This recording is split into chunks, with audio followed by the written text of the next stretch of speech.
찬송가 315장 함께 찬양하겠습니다.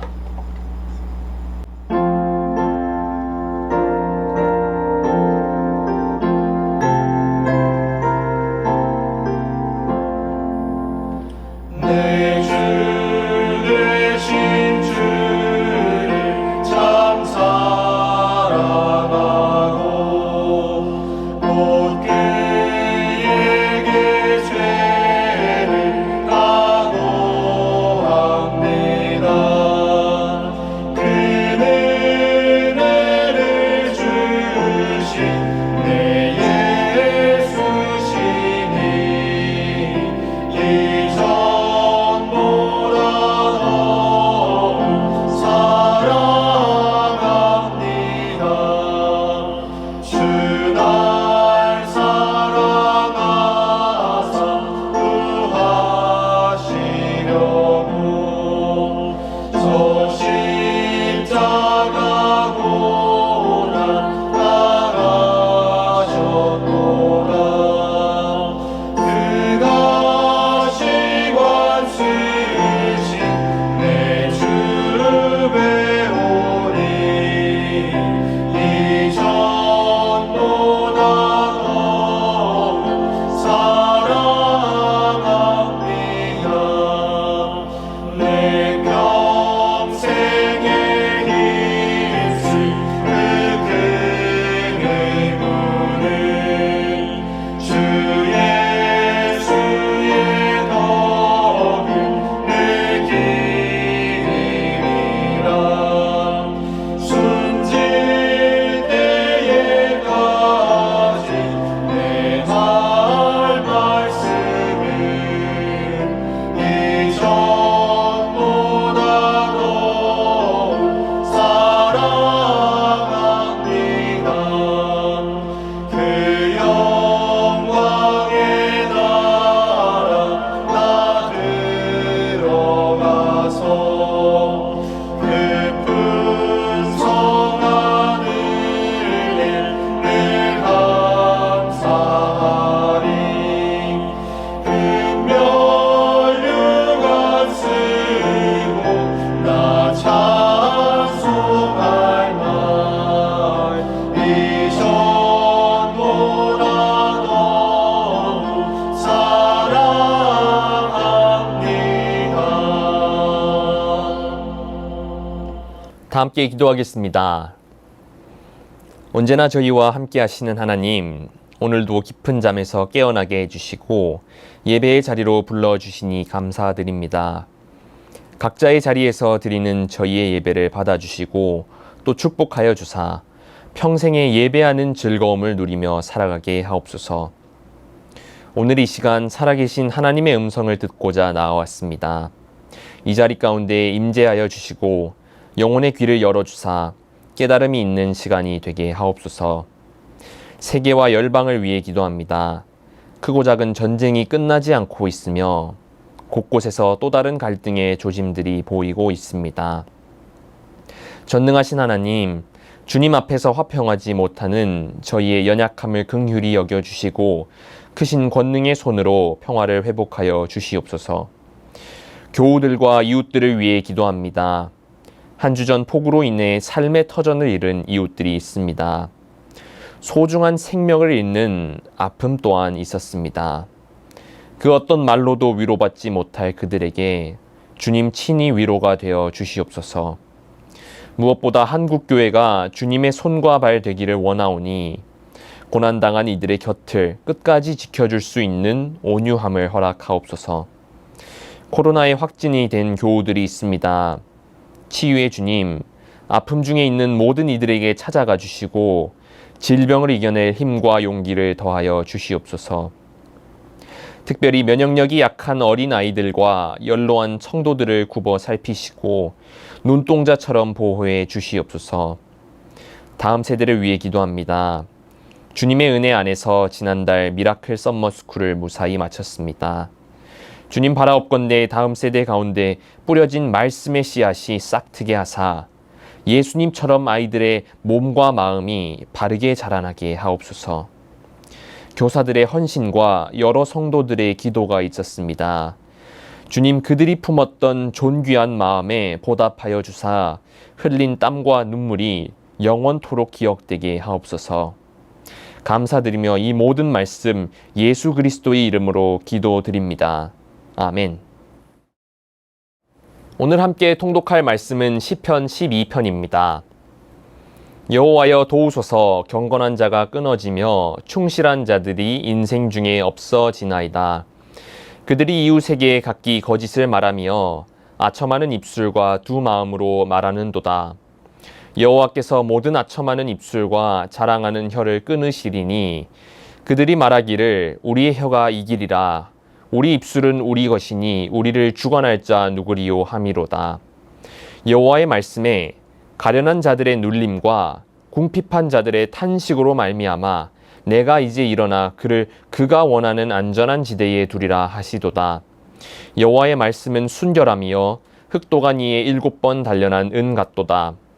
여호와여 그들을 지키사 이 세대로부터 영원까지 보존하시리이다. 비열함이 인생 중에 높임을 받는 때에 악인들이 곳곳에서 날뛰는도다. 아멘. 믿음의 탄원이라는 제목으로 하나님의 말씀 전하도록 하겠습니다. 인간은 외로움 중에 있을 때 한없이 약해집니다. 판단력이 흐려지고 또 허무감에 빠져 삶에 대한 의지를 잃어버리기도 합니다. 어느 순간부터 빈번하게 들려오는 고독사, 특별히 청년 고독사에 관한 소식은 외로움이 사회 깊숙이 침투해 우리를 병들게 하고 있음을 보여줍니다. 오늘은 다윗의 시를 살펴보며 이 땅을 살아가는 그리스도인, 즉 성도의 외로움에 대해서 묵상해보고자 합니다. 오늘 말씀인 시편 12편에서 다윗은 정의롭지 못한 자들에게 둘러싸여 있었습니다. 이에 그는 그의 외로움을 하나님 앞에서 한탄했습니다. 하지만 12편이 전개되며 그의 한탄의 외침은 점차 탄원으로, 즉 갈구함으로 이어졌습니다. 외로움을 나 혼자 앓고 있으면 그저 외로움일 뿐이지만 하나님과 나누는 순간 이는 기도가 되기 때문입니다. 이 시간 시편 12편을 함께 묵상함으로 살아계신 하나님의 음성을 듣게 되시길 소망합니다. 먼저 1절 말씀을 함께 묵상해 보겠습니다. 여호와여 도우소서. 경건한 자가 끊어지며 충실한 자들이 인생 중에 없어지나이다. 외로움을 두고 한탄하는 다윗의 모습을 우리는 1절 말씀에서 볼 수 있습니다. 다윗은 경건한 자가 끊어지고 충실한 자들이 인생 중에 없어졌기 때문에 외로웠습니다. 다시 말해서 수많은 불의한 자들 가운데서 홀로 하나님의 정의를 지켜나가는 것이 다윗을 외롭게 한 것입니다. 우리 역시 기독교 인구가 급감하는 시대를 살아가고 있습니다. 따라서 오늘날 성도들이 실감하는 영적 외로움은 다윗이 느꼈던 외로움과 매우 닮아 있습니다. 그런데 여기서 우리는 히브리어 원문 표현을 살펴보면서 불의한 자들 또한 한때는 정의를 외쳤음을 알 수 있습니다. 다윗은 경건한 자가 끊어진다고 탄식했습니다. 원문 표현으로 이 끊어지다에는 실패하다의 의미가 있습니다. 다시 말해 경건했던 자들이 더 이상 주님 앞에서 경건하기를 실패한 것입니다. 나아가 충실한 자들이 없어진다고 다윗이 한탄했습니다. 이 표현 역시 히브리어로 멈추다, 그만하다 라는 의미를 가지고 있습니다. 충실했던 자들이 하나님 앞에서 충실하기를 그만하고 멈춘 것입니다. 오늘날 세상의 불의한 자들 중에는 과거의 성도라고 불렸던 이들도 분명히 있습니다. 따라서 1절의 말씀은 우리로 하여 충실하고 경건한 삶을 멈추지 말 것을 요청하고 있는 것입니다. 충실하고 경건한 삶을 살기 실패하면 지금은 성도라고 불릴지라도 언제든지 불의한 자가 될 수 있기 때문입니다. 주님 다시 오시는 그 날까지 경건하고 충실한 삶을 포기하지 않는 우리 교회 되기를 소망합니다. 이어서 2절에서 4절 말씀을 함께 묵상해 보겠습니다. 그들이 이웃에게 각기 거짓을 말하며 아첨하는 입술과 두 마음으로 말하는도다. 여호와께서 모든 아첨하는 입술과 자랑하는 혀를 끊으시리니 그들이 말하기를 우리의 혀가 이기리라. 우리 입술은 우리 것이니 우리를 주관할 자 누구리요 함이로다. 우리는 2절에서 4절까지의 말씀을 살펴보므로 불의한 자들의 특징을 알고 경계할 수 있습니다. 말씀이 말하는 불의한 자들의 가장 큰 특징은 두 마음으로 말하며 또한 아첨하는 입술을 가졌다는 것입니다. 먼저 불의한 자들은 두 마음으로 말합니다. 사자성어로 구밀복검이라고 있습니다. 입으로는 달콤한 말을 말하지만 뱃속에는 상대를 해할 검을 숨기고 다가오는 것입니다. 따라서 우리는 악인들이 뱉는 달콤한 말들에 속아서는 안 됩니다. 이어서 불의한 자들은 아첨하는 입술을 가졌다고 했습니다. 다윗이 3절에서 요청하고 있듯이 아첨하는 입술은 반드시 파멸합니다. 3절 말씀입니다. 여호와께서 모든 아첨하는 입술과 자랑하는 혀를 끊으시리니 하나님께서 아첨하는 자들의 혀를 끊어버리실 것입니다. 아첨의 정도가 강해지면 강해질수록 그 성격은 피조물에 대한 신격화, 즉 우상 숭배와 유사해지기 때문입니다. 10계명의 처음 2계명에서부터 언급되어 있듯이 하나님께서는 피조물이 신격화되는 상황에 분노하십니다. 따라서 우리 가운데 아첨하는 습관이 있다면 서둘러 버려야 합니다. 나아가 우리는 아첨하는 것만큼이나 아니 그보다 더 엄중하게 아첨의 대상이 되기를 경계해야 합니다.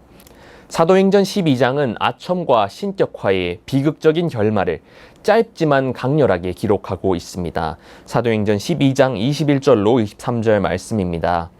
헤롯이 나를 택하여 왕복을 입고 단상에 앉아 백성에게 연설하니 백성들이 크게 부르되 이것은 신의 소리요 사람의 소리가 아니라 하거늘 헤롯이 영광을 하나님께로 돌리지 아니하므로 주의 사자가 곧 친히 벌레에게 먹혀 죽으니라. 헤롯은 백성들에게 아첨과 신격화의 대상이 되었습니다. 하지만 그는 그 영광을 하나님께로 돌리지 않았습니다. 이에 하나님께서는 직접 손을 들어 그를 치셨습니다. 내가 남들에 의해서 아첨과 신격화의 대상이 되었더라도 하나님께서는 묵과하지 않으십니다. 아첨하는 혀도 끊어질 것이며 아첨의 대상이 되는 이들 역시 하나님께서 직접 치실 것입니다. 그러므로 성도님들, 거짓된 말로 아첨하지 마시고 아첨의 대상이 되고자 헛된 노력을 기울이지 않으시길 바랍니다. 샘이 한 구멍으로 두 가지 물을 내지 않듯이 우리는 그리스도인들로서 오로지 하나님만을 경배하는 샘이 되기를 소망합니다. 다음으로 5절부터 7절까지 말씀을 살펴보겠습니다. 여호와의 말씀에 가련한 자들의 눌림과 궁핍한 자들의 탄식으로 말미암아 내가 이제 일어나 그를 그가 원하는 안전한 지대에 두리라 하시도다. 여호와의 말씀은 순결하며 흑도가니에 7번 단련한 은 같도다. 여호와여 그들을 지키사 이 세대로부터 영원까지 보존하시리이다. 시편 12편은 그저 슬픔을 노래하는 탄가가 아니라 탄원시입니다. 탄원, 탄식할 탄의 원할 원입니다. 다윗은 절망 가운데 앉아서 애통해하고만 있지 않았습니다.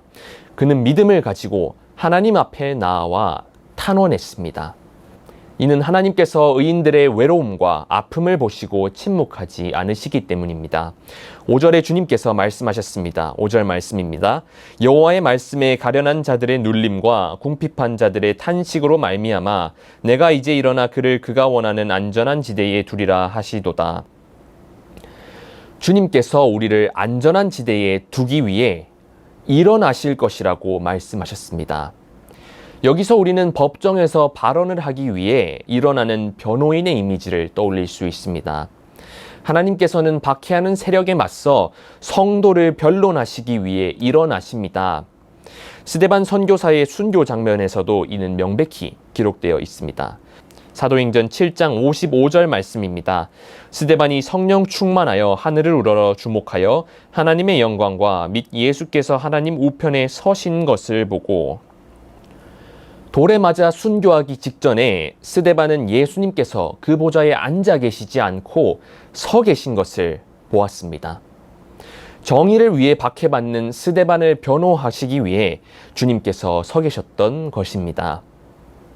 그날 비록 스데반의 육신은 고통을 받았지만 주님께서는 그의 영혼을 그가 원하는 안전한 천국으로 데려가셨습니다. 성도는 세상 가운데서 영적 외로움을 필연적으로 경험합니다. 하지만 주님께서는 주님의 정의를 위해 고통받는 성도들을 변호하십니다. 거룩한 성도의 편이 되어주시는 주님을 기억하며 외로움 가운데서도 외려 기대로 소망을 품는 성도님들 되시길 기도합니다. 마지막으로 8절 말씀 살펴보겠습니다.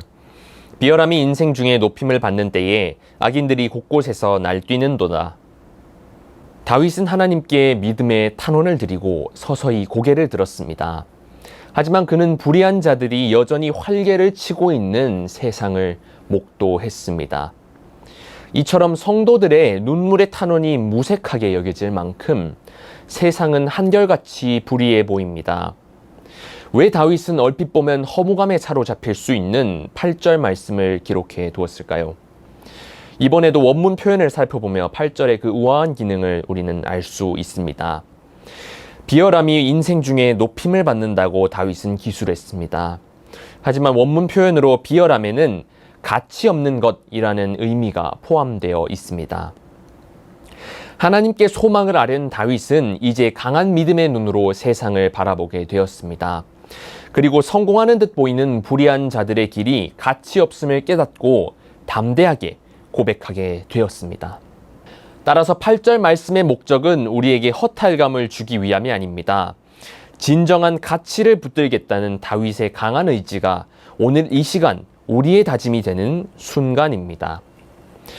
다윗처럼 세상의 불의를 무가치하게 여기며 살아계신 하나님의 정의 가운데서 진정한 의미를 발견하게 되시기를 소망합니다. 결론을 맺겠습니다. 성도님들, 세상은 불의한 자들로 가득합니다. 불의한 자들은 하나님의 정의를 부정하고 비열함으로 행동합니다. 무엇보다 그들은 거짓된 말로 속이며 피조물에게 아첨하는 미련함을 서슴지 않고 있습니다. 이 가운데서 홀로 신앙을 지키신다는 것이 얼마나 고되고 또 외로우십니까? 하지만 성도님들, 불의한 자들의 길은 무가치합니다. 창조주 하나님의 말씀이 그들이 아닌 성도들을 변호하고 계시기 때문입니다. 따라서 현재의 외로움에 괴로워만 하실 것이 아니라 외로움을 하나님 앞에 가지고 나와 탄원할 수 있는 용기와 믿음을 가지시길 바랍니다. 주님께서는 지금도 우리를 위해 일어나 계시기 때문입니다. 비열함이 인생 중에 높임을 받는 이 시대에 하나님의 정의를 담대히 붙드는 우리 교회 되기를 간절히 기도합니다. 기도하겠습니다. 사랑의 하나님, 오늘도 주님 앞에 나와 말씀을 듣게 하시니 감사드립니다. 오늘 묵상한 말씀이 저희 속에 뿌리 내리게 하시고 거룩한 성도의 삶으로 열매 맺게 하옵소서. 오늘의 하루도 주님의 영광을 드러내는 저희의 삶이 되기를 원합니다. 이 모든 말씀 예수님의 이름으로 기도합니다. 주기도문으로 새벽 예배를 모두 마치겠습니다. 하늘에 계신 우리 아버지, 아버지의 이름을 거룩하게 하시며 아버지의 나라가 오게 하시며 아버지의 뜻이 하늘에서와 같이 땅에서도 이루어지게 하소서. 오늘 우리에게 일용할 양식을 주시고 우리가 우리에게 잘못한 사람을 용서하여 준 것 같이 우리 죄를 용서하여 주시고 우리를 시험에 빠지지 않게 하시고 악에서 구하소서. 나라와 권능과 영광이 영원히 아버지의 것입니다. 아멘.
주